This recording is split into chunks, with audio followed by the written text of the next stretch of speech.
I was still unconscious from surgery when my mother-in-law leaned in and said, "If she dies, leave the kid. He's not our blood." And my husband looked the doctor straight in the eye and said, "Just sign the papers." I couldn't move. I couldn't speak. I didn't even know if I'd wake up.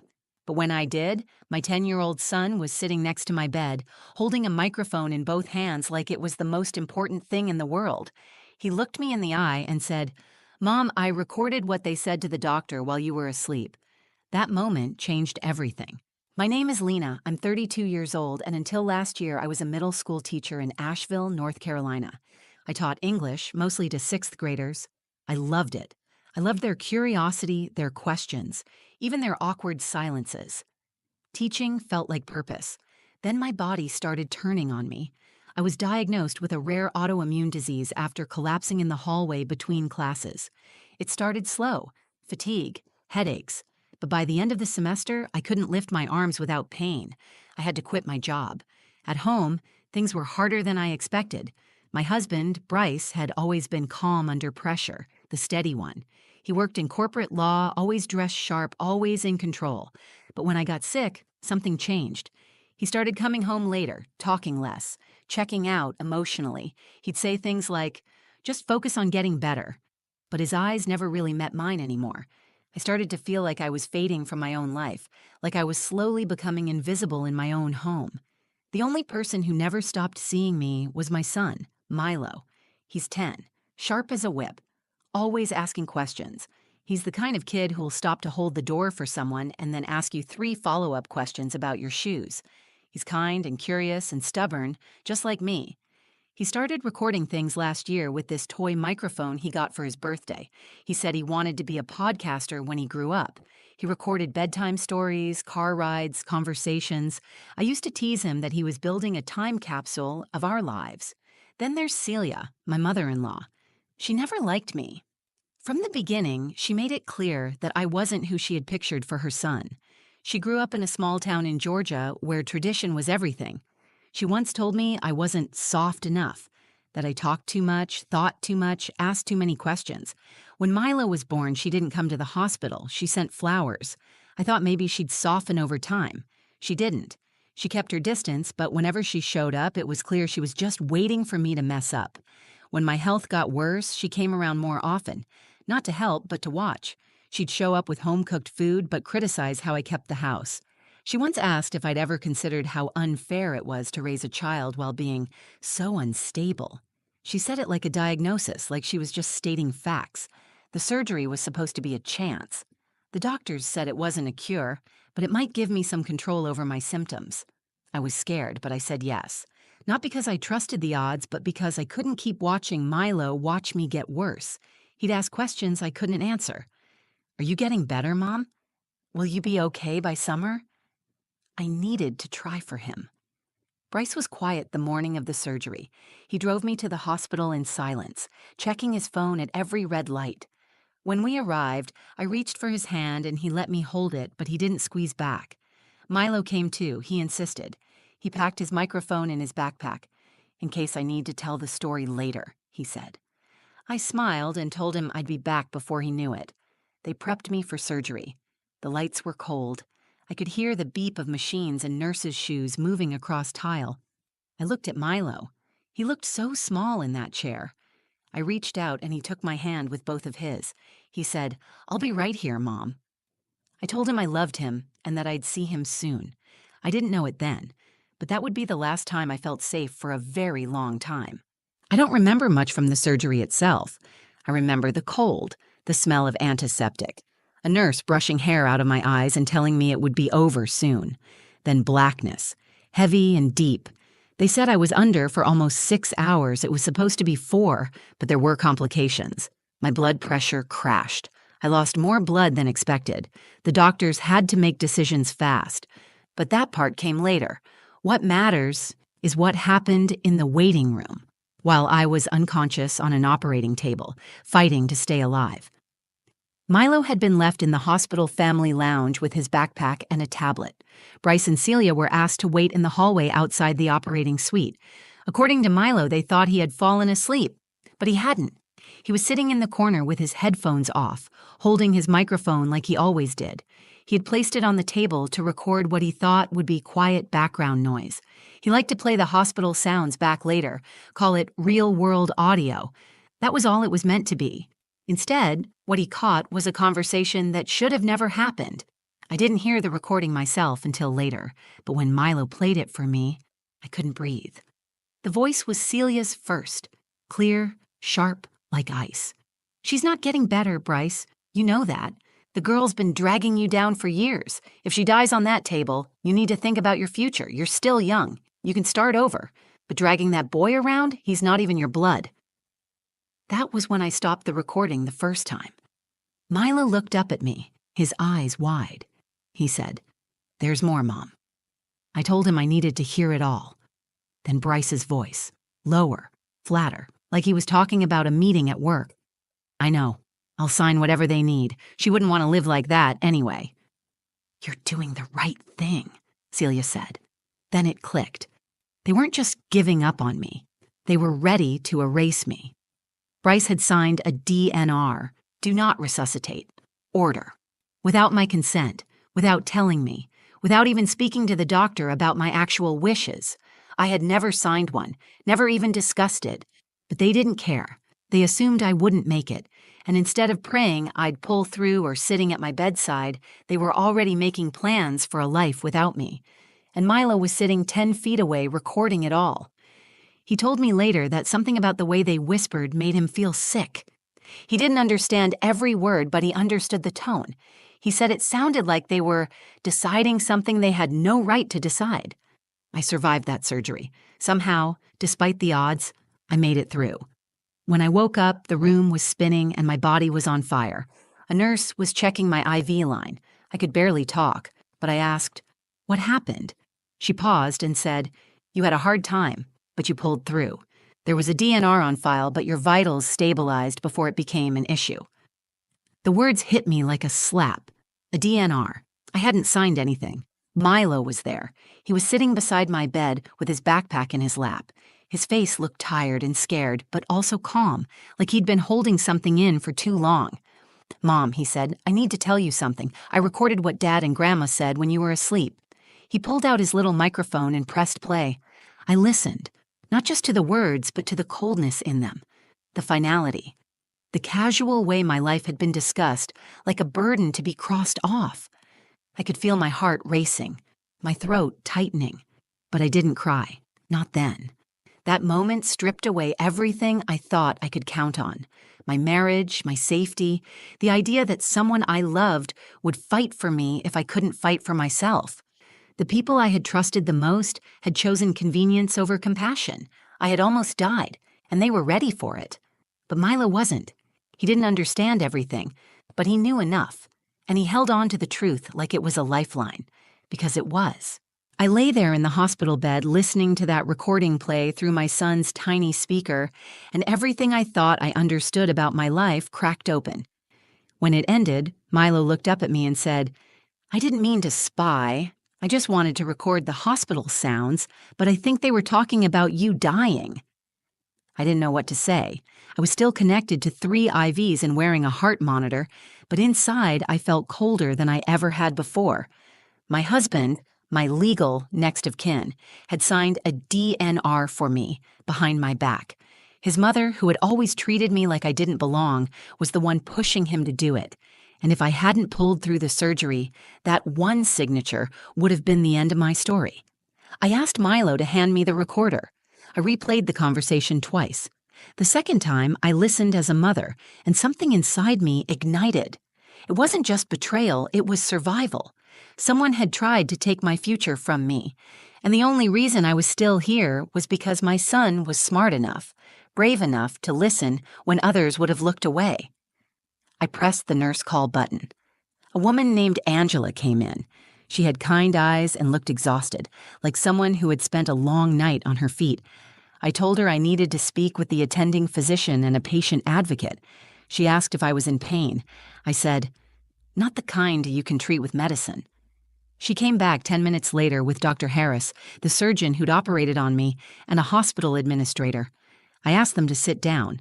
I told them I had never signed a DNR. They looked at each other like they already knew something was wrong. I held up the recorder and said, "I think you need to hear what was said in your waiting room while I was unconscious." I played the clip for them. The room went silent. No one interrupted. Dr. Harris leaned forward, his expression hardening with each word. When it ended, he looked directly at the administrator and said, "I want this reviewed immediately. This is a serious ethical breach." The administrator took the device from me and said they would need to make a copy for hospital records. I said I would be making my own copy first. He didn't argue. When they left, I turned to Milo. He had been quiet the whole time, sitting on the edge of the chair like he didn't know if he was in trouble or not. I took his hand and said, "You did the right thing. I'm proud of you." He nodded and looked away. "Are you going to be okay?" I told him I would be. But first, I had to make some decisions. Later that day, when I was strong enough to sit up, I used the hospital's computer to pull up my medical records. There it was in black and white. A DNR order filed 2 days before the surgery, signed electronically by Bryce. I printed it. Then I called my lawyer. We had worked together before, back when Bryce and I bought our first house. She knew me well enough to know I wasn't someone who made threats. Told her everything. The secret DNR, the recording, the plan to walk away with Milo if I died. She didn't hesitate. "Do you want to move forward with divorce and full custody?" "Yes," I said, "immediately." Bryce didn't come to the hospital that day, or the next. Celia didn't call. There were no flowers, no texts, no concern. I think they were waiting for the dust to settle. But I wasn't going to wait. The hospital launched an internal investigation. I gave them the full recording. They confirmed the DNR was unauthorized and illegal. They apologized formally and said new procedures would be put in place to prevent something like this from happening again. I didn't cry during any of it. I felt like my heart had hardened into something unbreakable, but Milo's hand in mine reminded me I wasn't alone. He had protected me in the one way he knew how. He had listened. He had acted. In a world where grown adults had betrayed me, my 10-year-old son had saved my life, and I was ready now, ready to protect him, ready to protect myself. The day I was discharged from the hospital, I didn't go home. I walked out with my discharge papers in one hand and Milo's fingers wrapped tightly around the other. My lawyer had already filed for emergency custody and a protective order. We were checked into a short-term rental by that evening. It was a quiet apartment across town, just a one-bedroom with a fold-out couch, but it felt like a new world, not because it was beautiful, but because I was free. Milo and I were out of their reach. The hospital had finished its investigation. They confirmed what I already knew. The DNR was forged. Bryce had used his legal background to access the patient portal and submit the order under my name. His credentials were suspended by the hospital, and the matter was forwarded to the state board. That could have been the end of it. I could have let the legal process play out. I could have waited and watched him lose his license and reputation quietly. But I didn't want quiet. The night before the court hearing, Milo sat on the edge of the bed with his microphone in hand. He looked at me and said, "Can I play it one more time?" I nodded. He pressed play, and once again we heard Celia's voice. "If she dies, leave the kid. He's not our blood." Then Bryce, "I know. I'll sign. It's just easier this way." Milo stopped the recording halfway through this time. He looked up and said, "I think I want people to hear it, not just the court, everyone." I asked him what he meant. He said he wanted to post it on his podcast feed. It was something we'd set up together months ago as a fun project. He used to post silly interviews with classmates or talk about video games. Now he wanted to use it to tell the truth. At first, I hesitated. I was worried it would bring more attention than we were ready for. But then I thought about all the nights I had stayed silent. I thought about how many times I had accepted being treated like I didn't matter. Milo wasn't just trying to tell the truth. He was trying to give me back something I had lost. My voice. So we sat at the tiny kitchen table, and I helped him write a short intro. He called the episode "What They Said When They Thought No One Was Listening." He posted it that night. By morning, it had been downloaded over 8,000 times. Within 2 days, local news picked it up, then national outlets. My story was suddenly everywhere. The woman whose husband tried to sign her away. The little boy who recorded everything. I expected Bryce to come storming in, furious. trying to control the narrative like he always did. But he didn't. He stayed quiet, probably on the advice of his lawyer. His law firm dropped him within the week. Celia went silent, too. She deleted her social media, stopped answering calls, vanished like a ghost. At the custody hearing, the judge listened to the audio in full. I watched her face. I didn't need her to cry. I just needed her to believe me. And she did. The ruling was immediate. Full custody to me. Supervised visitation denied indefinitely. Outside the courtroom, I sat with Milo on a bench and handed him his microphone. "You saved me," I said, "and now you saved yourself, too." He smiled and tucked it back into his backpack. "It's just a microphone," he said. But it wasn't. It was the moment everything changed. I spent so much of my life believing love was supposed to mean forgiveness, even when it hurt. I believed that silence was strength. But sometimes, strength is saying the thing no one wants to hear. Strength is recording the truth when others are trying to bury it. Bryce tried to end my story without asking me how I wanted it told. But my son made sure the story didn't end. He made sure it was heard. It's been 6 months since the day Milo pressed that microphone into my hand. We live in a different home now. It's smaller, quieter, tucked away near the edge of a lake where we can hear the water at night. Milo has a bedroom filled with sunlight and a desk where he sets up his recording equipment. The first thing he unpacked was that little black microphone. He set it on the shelf and said, "This one's retired. It did its job." He still records. But now his voice is lighter. He talks about books he loves, the ducks outside our window, questions about how stars are made.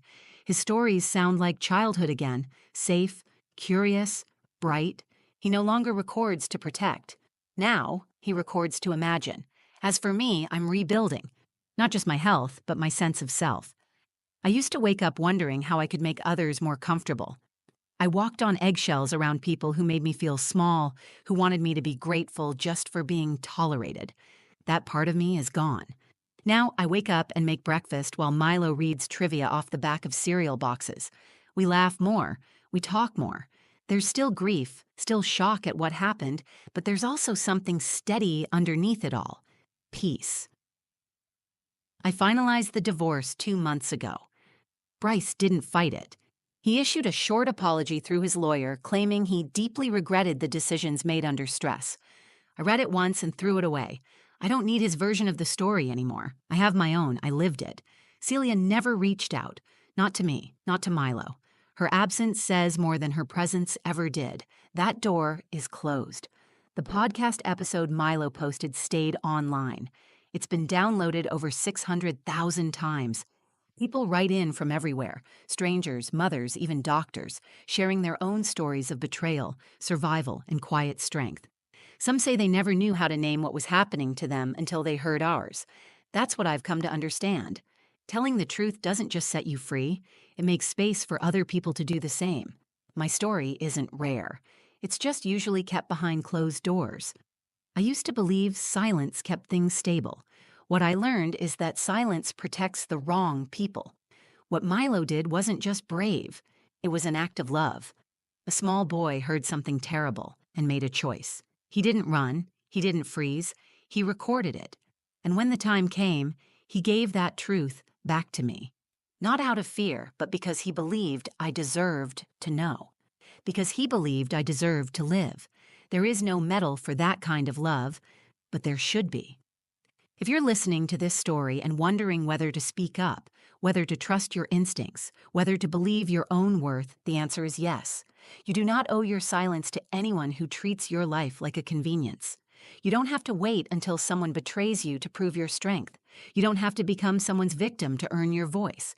You already have it. I almost died because people who claimed to love me chose control over compassion, but I survived because my son chose truth over fear. This isn't a story about revenge. It's not about getting even. It's about reclaiming the right to exist fully, to be loved without conditions, to be believed without begging. Milo still asks if I'll ever go back to teaching. Maybe I will. But right now, I'm learning too. I'm learning how to live without apology. I'm learning how to protect my peace the way he protected me. This chapter didn't start the way I wanted, but I get to choose how it ends. And this time, I'm writing it myself. If this story moved you or if you've ever felt unseen, unheard, or underestimated, know that you're not alone.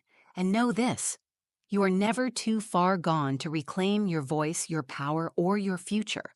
Thank you for listening to my story. It wasn't easy to tell, but it was necessary. For me, for Milo, and maybe for someone out there who needed to hear it. If this meant something to you, please like the video so others can find it. Share it with someone who might need courage. Comment below. I read everyone. And if you want more real stories that speak truth and strength, subscribe to the channel. Your voice matters here. Until next time, take care of your story. You never know who it might save.